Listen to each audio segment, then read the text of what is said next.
ఏపీలో కూటమి సర్కారు అధికారంలోకి వచ్చాక టెక్కల్లో వైసీపీ కార్యకర్తలు దళితులపై దాడులు ఎక్కువయ్యాయని వేడాడ తిలక్ ఆరోపించారు. టెక్కల్ నియోజకవర్గంలో వైసీపీ సానుభూతులపై టీడీపీ దాడి చేసినట్లు ఘటనలో బాధితులు ఫిర్యాదు చేసినా పట్టించుకోవడం లేదని ఆక్షేపించారు.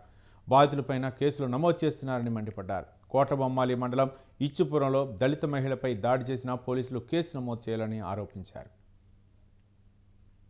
టెక్కల్ నియోజకవర్గంలో అచ్చెన్నాయుడు గారు మంత్రిగా ఉండి ప్రతి గ్రామంలో కూడా వ్యక్తిగతంగా వైఎస్ఆర్ పార్టీ సానుభూతి పరులపైన దాడులు చేయటం, ప్రత్యేకించి దళితులపై దాడులు చేయటం. టెక్కల్ నియోజకవర్గంలో నమోదైన కేసును మనం పరిశీలిస్తే వైఎస్ఆర్ పార్టీ వాళ్ళపైన దాడులు చేసి తిరగ తెలుగుదేశం వాళ్ళు ఇచ్చే రిపోర్టులు తీసుకుని వైఎస్ఆర్ పార్టీ సానుభూతి పరులపైన కేసులు కట్టడం. నరసాపురం పంచాయతీ సంతబొమ్మాల మండలంలో ఒక దళిత మహిళ పైన రాడ్లతో దాడి చేస్తే ఈవేళకి కూడా దాని మీద యాక్షన్ లేదు. క్వారీలు ఎవరైతే చేస్తున్నారో వాళ్ళ దగ్గర కమిషన్ల కోసం క్వారీలు ఆపడం, ఎవరైతే గ్రానైట్ పరిశ్రమలు నడిపిస్తున్నారో వాళ్ళని భయపెట్టించడం, పాలిసింగ్ యూనిట్లు చేస్తున్న వాళ్ళని, రాజస్థాన్ నుంచి వచ్చిన వాళ్ళని ఇక్కడ బ్రోకర్లుగా పెట్టుకుని వాళ్ళని టెక్కల్లో నడిపించటం, ఇది ఆయన సంస్కృతి.